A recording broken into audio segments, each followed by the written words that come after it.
अभी नहीं मेरा तकलीफ कुछ न्याय नहीं मिला। जिस तरह से हम तड़प रहे हैं, हमारे पति का जान गया, उसी तरह से हमको भी जो हमारे पति को मुआए हैं सब, उन सबों को फांसी की सज़ा मिलेगा तभी हमको संतुष्टि मिलेगा।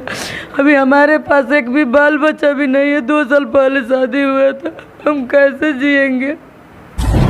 नमस्कार, प्रणाम। मैं हूं सत्येंद्र सिंह कुशवाहा और गोपालगंज के कटिया थाना अंतर्गत ये बड़की मगहिया में मैं मौजूद हूं। और ये घर आप लोगों को दिखाई दे रहा होगा, ये एक ऐसा घर है जहां पे आप कह सकते हैं कि दुखों का भंडार है। दुख का भंडार इसलिए कहेंगे कि इस परिवार में एक ही पिता के 4 पुत्र और चारों पुत्र में पहले बड़ा का है, उसके बाद से मझिला का मरना, उसके बाद से तीसरे की हत्या हो जाना, ये अपने आप में बहुत बड़ी घटना है। और बहुत बड़ी घटना इसलिए कहेंगे कि जिसके कंधे पर पूरे परिवार का बोझ था, उसी युवक का हत्या कर दिया जाता है मनचलों के द्वारा और असामाजिक तत्वों के द्वारा। आखिर क्या कारण रहा था कि एक ऐसा हंसता खेलता परिवार, एक ऐसा दुख का कहर टूट पड़ा जिससे यहाँ के जो इस परिवार के लोग हैं, जो लोग बचे हुए हैं, सब लोग सहमे हैं और सब लोग के मन में कहीं ना कहीं दर्द और कहीं ना कहीं दुख झलक रहा है। सबकी आंखें नम है। जैसे ही मैं यहाँ आया, इतना मतलब ये लोग परिवार रो रहा था कि मतलब सुनने के बाद कलेजा फट जा रहा था। और रोए भी क्यों नहीं,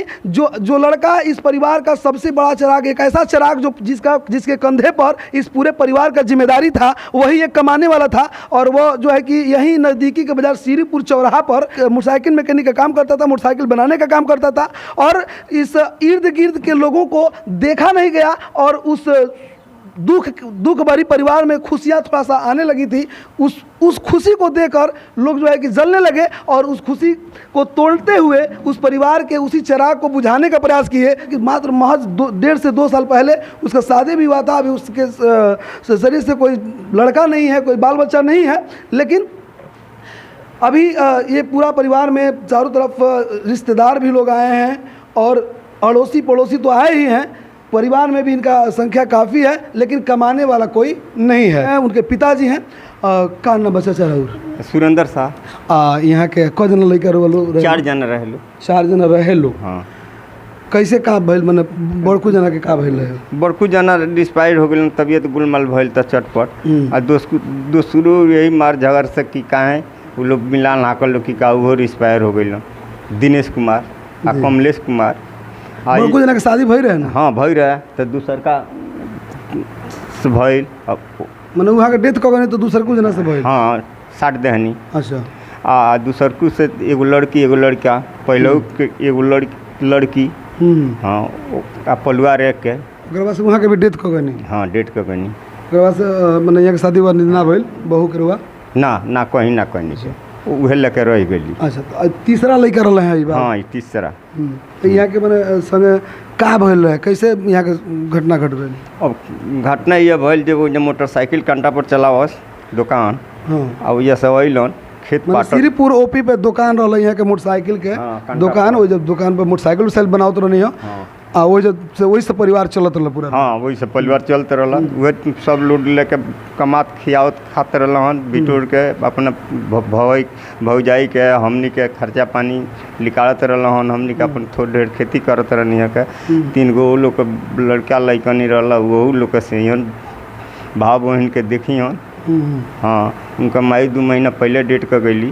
अब सब उनका मुड़ी पे आ गई रहा, हुए खेवत रहा सब। वो घटना जिस दिन घटा था कहाँ गए थे? मझिला कंटक पर दुकान पर से हमारा छोटा लड़की आ छोटा लड़का मांगा जे भैया भूख लागल बा तनी पानी आ पेप्सी आ पकौड़ी उकड़ी ले लावा जे तनी खा लेब के। तो बाहर अइलन खेता में तो दे दिलन जे बाबू खा लो आ ये लोग खा लिहलो आ कहलो जे तू जा घरे जा लो आ खा के आव हमके, तब हम जानी।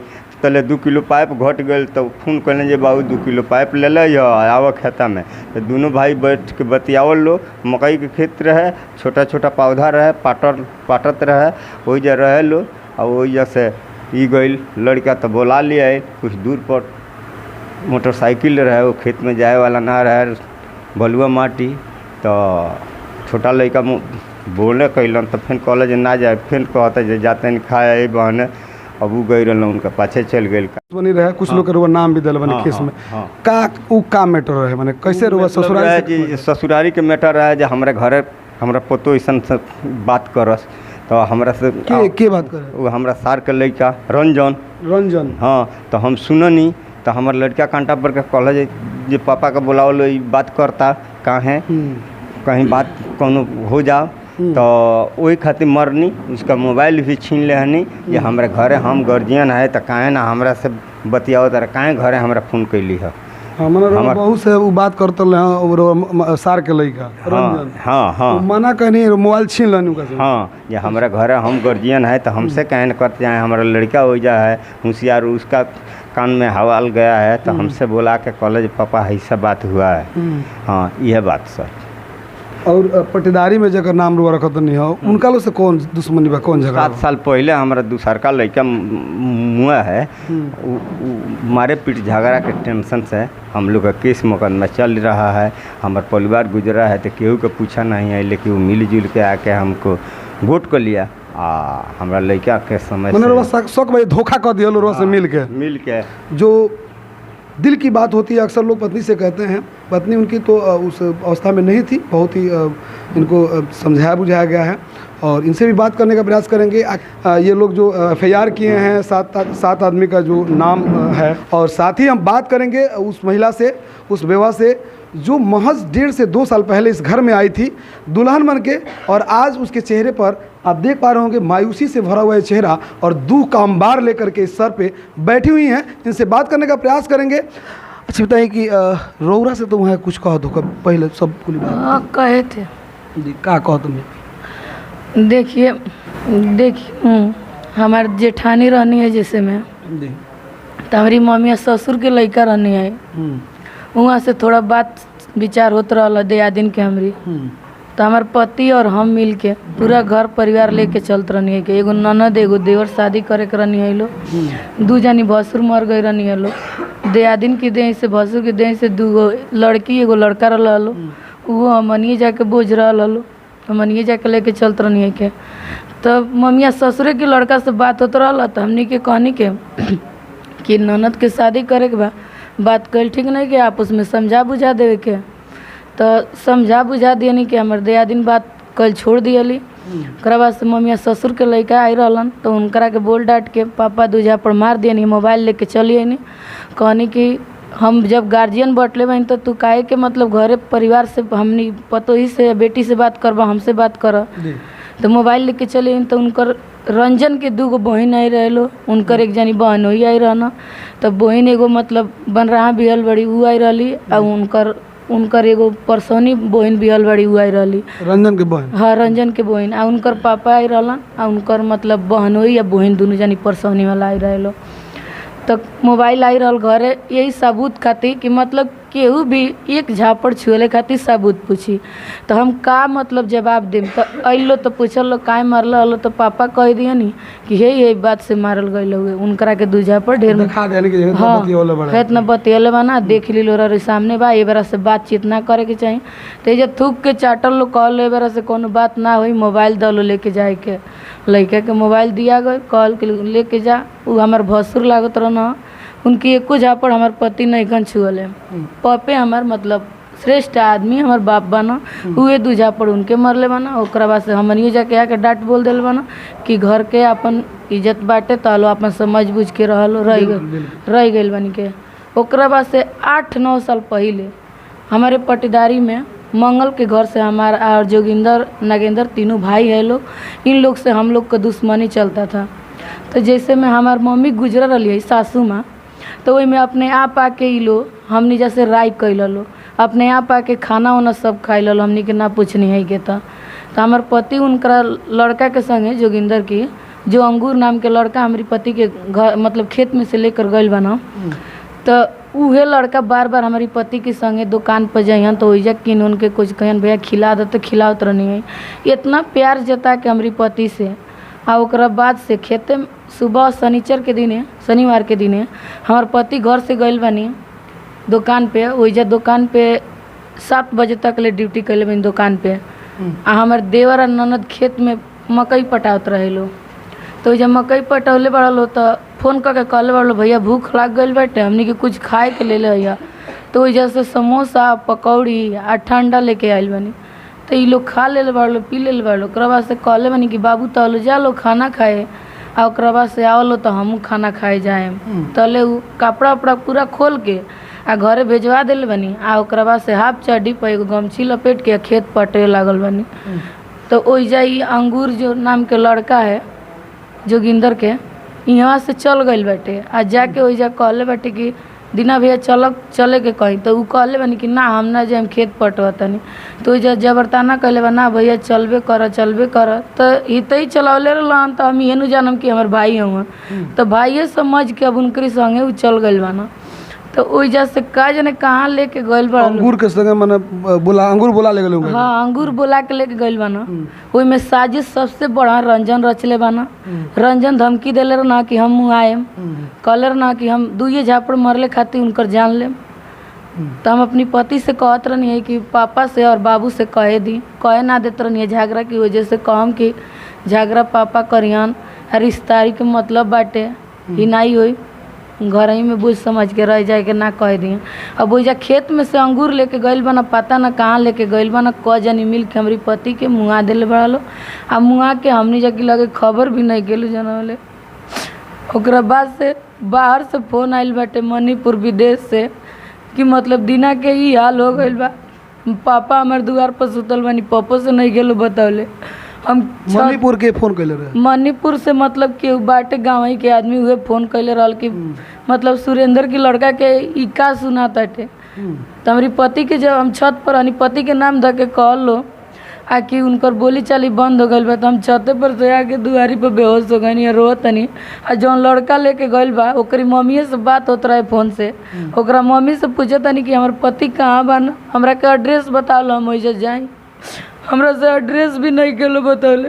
हम एजा से घर में से निकल के अकेले भागल परात गइल बनी हम रोड पर। तो वही लड़का के बड़का पापा जौन लड़कवा लेके गइल बा हमारी पति के जान मरवले बा, वही लड़कवा के बड़का पापा जिनकर नाम हो मतलब नागेंद्र के लड़का रंगीला, वही लेकर गया हम लोग का भोरे लेकर गया है। तो वहाँ पे हमारा पति थे नहीं, मगर संतोष रख कर हम देवरिया तक लेकर गए हैं कि बच जाएंगे, थोड़ा भी होगा कुछ तो, मगर कुछ नहीं था। जिसमें नाखून ले नोच लिए थे, उखाड़ लिए थे, गोड़ में गए, गर्दन तोड़ दिए थे सब। उसके बाद से पूरा पीठ पे मार मार के पिटिया फाड़ दिए थे सब, कपार भी फाड़ दिए थे सब। अभी नहीं मेरा तक कुछ न्याय नहीं मिला। जिस तरह से हम तड़प रहे हैं, हमारे पति का जान गया, उसी तरह से हमको भी जो हमारे पति को मुआए हैं सब, उन सबों को फांसी की सज़ा मिलेगा तभी हमको संतुष्टि मिलेगा। अभी हमारे पास एक भी बाल बच्चा भी नहीं है, 2 साल पहले शादी हुआ था, हम कैसे जिएंगे।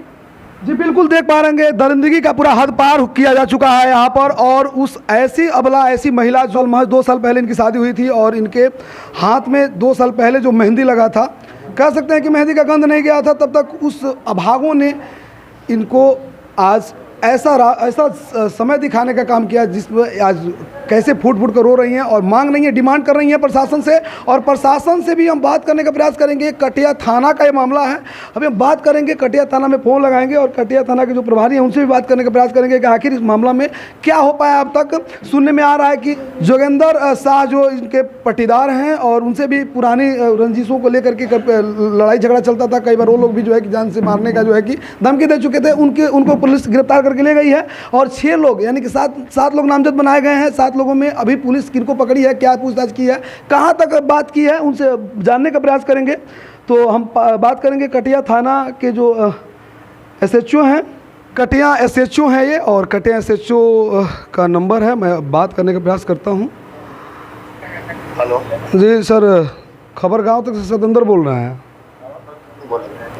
सर बोल रहे थे कि मगहिया में 13 तारीख के दिन हत्या हुआ था तो एक लड़का का, और इसमें FIR भी प्राथमिकी दर्ज हुआ है। और इसमें क्या हुआ है तब तक कोई कुछ जाँच हुआ है उसमें सर? उसमें कुछ जाँच हुआ है, अभी कुछ खुलासा उलासा हो रहा है सर? जाँच तो हो रहा है जी। एक आदमी कोई पकड़ाए भी हैं? हाँ, जेल चले गए। अच्छा, ये लोग जो संदिग्ध 2 लोगों को बता रहे थे, 2 लड़कों का नाम ये लोग बता रहे हैं, तो उसमें कोई सर उन लोगों के लिए कोई पकड़ने का कोई प्रयास सर? प्रयास हो रहा है जी, ठीक है। तो आप लोगों ने देखा ये थाना प्रभारी SHO कटिया हैं और इनसे बात हुई, मिथिलेश पांडे हैं, और उन्होंने बताया कि जांच चल रही है, जांच हो रही है। और कहाँ तक जांच हो रही है, क्या हो रही है, ये तो लोग जानते ही हैं। अभी एक शराब का एक छोटा सा बोतल लेकर के कोई जाता है तो उसको पकड़ने के लिए चारों तरफ से इतना योजनाएं बना दी जाती हैं कि उसको पकड़ ही लिया जाता है। और शराब के पीछे प्रशासन काफ़ी जो है सजग रहा है, और उस सजगता के पीछे हत्याएँ आम बात हो गई हैं और हत्या हो भी रहा है। तो कहीं कहीं तो खुलासा हो रहा है, पुलिस के उस कदम को मैं सराहना करता हूं, लेकिन कहीं कहीं ऐसी इतनी बड़ी इतनी भारी चूक हो जाती है कि लगभग 4-5 दिन हो गया, अब तक कोई ऐसा सुराग नहीं मिल पाया, इस हत्या का वास्तविक खुलासा नहीं हो पाया। ये कहीं ना कहीं प्रशासन पर एक जो है कि एक बहुत बड़ा प्रश्न चिन्ह खड़ा हो रहा है कि प्रशासन जो आखिर क्यों मौन है और क्यों जो है कि इस घटना का उद्भेदन करने में इतना विलंब कर रही है। और ये वही महिला है जिनके बारे में चर्चा हो रही थी, इनके दीना जिनकी हत्या हुई है, दीना की भाभी हैं, जिनसे उनके मामा का लड़का बात करता था। इनसे जानने के प्रयास करते, कितना इनसे बात करती थी लड़का से? बात करते नहीं, साल भर से बात करती थी। और अभी बात चल रहा था कि बात करना बंद करे नहीं, बोल डाट देने लेना बतिया नहीं, बोल डाट तो बात कल बंद हो गई, बंद हो गई ना बतिया उतर नहीं। अब हम घर में रहते नहीं, तो धमकी उमकी भी देते रहेगा आज बात ना हमसे धमकी नहीं दल रहा, हमसे धमकी दल रहता तो हम बाबूजी से जरूर कहला रहती, हम कुछ में कुछ कहला रहती के कारण बोल के, लेकिन पूछले छले रही जे काहे धमकी दल तू काहे करे कहत रह।